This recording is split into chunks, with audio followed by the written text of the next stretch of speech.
Ayun, good morning po sa inyong lahat. Heto po at nag-aayos na po kami ng aming mga kagamitan. Kasama ko po dito ngayon ang Delro couple at saka po si Pards Terry. Kasama rin po namin dito ang Libris couple at on the way na po kami papunta ng Sopron, Hungary. Ito po at hindi pa man nakakalayo ng maayos ay nag-stop over na po agad para umihi. Ayun po at after po naming makaihi ay lumarga na po uli kami. After po ng halos mahigit isang oras na pagdadrive ay heto at narating na po namin ang Sopron Plaza. Dito po ay maghahanap po sana kami ng aming makakainan. Ngunit wala po kaming nakita na magandang restaurant dito. Kaya't napagdesisyonan po namin na magpatuloy lang po ulit sa pagmamaneho. Eto po at dito kami dinala sa Thai Express para po kumain. Dito po ay marami rin po kaming ating kababayan na nakita. At dito po sila nagtatrabaho. Sa isang saglit lamang po ay heto na andito na rin po ang aming mga in-order. Hindi ko na po naipakita sa inyo ang aming pagkain. Ngunit after po naming mabusog, ay patuloy na po uli kaming nag-drive para po makarating na doon sa hotel. Ang Delro couple at saka si Pards Terry nga po pala ay humiwalay muna sa amin sapagkat meron lang silang kailangang puntahan. At sa isang saglit po ay heto at narating na namin ang hotel. Nandito na po kami para mag-check-in. At syempre, dumiretso na po agad kami sa kwarto after namin makapag-check-in upang masilayan kung ano bang meron dito. At after ko po ma-check ay masasabi kong okay naman sapagkat naandyan pa po ang pangalan ni Mrs. sa kanilang TV. Kami nga po pala ay nagpa-appointment para po magpamasahe. At heto, nagpe-prepare na po kami. Ito nga po pala ay aming ginawa ang magpamasahe dito sapagkat kami na rin po ay tumatanda na at mga pagod na rin po yung iba sa trabaho. Kaya't napagdesisyonan muna po na mag-relax ng kaunti. At maya-mayang kaunti po ay dumating na rin ang Delro couple kasama si Pards Terry. Bro, anong tayo? Ipali tayo. Doon tayo sa 15. Ipinutin lang ba to? Ang galing yan. At 214 kami, so Kami 230. Bibigay ko yung susi. tama si paring Gary, mabibingi ka Pards. Ayan po at tabi-tabi po kami. Yan po ang Libris couple sa 212. At dito naman po sa 213 ay si Pards Terry. Dito po sa 214 ay kami. At dito naman po sa 215 ay ang Delro couple.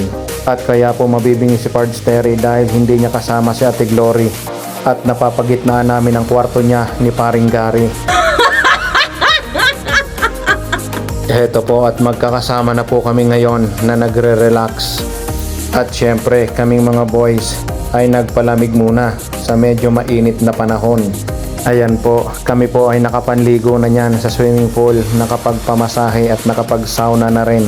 At ngayon po ay nagkukwentuhan muna ng konti. Dito nga po pala ay mayroong bucket challenge kaya sinubukan po ni paring George. Hindi naman malamig. Ano, okay? Ay, hindi pa puno. Kailan siya ako puno? Wala, puno na yata. Okay. Okay. Okay. Malamig yun?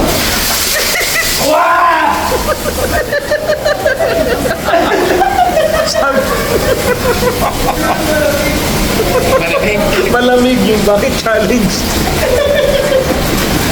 Okay lang. Napakaganda po ng aming panliligo sa mga oras na ito sapagkat kami lamang po ang tao.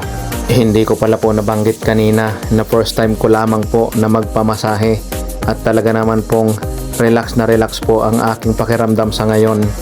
After po naming makapanligo ay agad po kaming nagbihis at para rin po makakain na rin po ng dinner. Medyo matagal po dumating yung elevator kaya po nag-decide na lang po kami na maglakad dito sa hagdanan.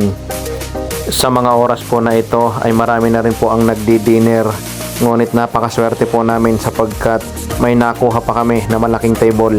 Meron din nga po pala sila ditong live singing. Ayan po, napakagaling po niyang magpiano. At syempre, napakagaling din pong kumanta nung kasama niya. After po naming makinig at manood ng kanilang concert, ay nag-decide na rin po kami na umakyat at para na rin po makapagpahinga na. At syempre kahit po sa elevator ay ayaw naming mag-iwanan. Nakuha mo ba yun? Yeah. Na-video mo yun? Nahihilo ko.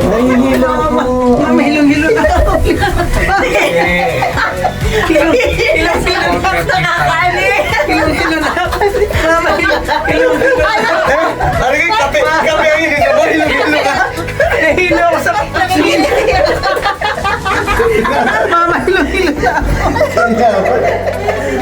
Okay, grabe kayo. Ano kayo? At ayan po ang unang araw namin dito sa Sopron. Maraming salamat po and God bless po sa ating lahat.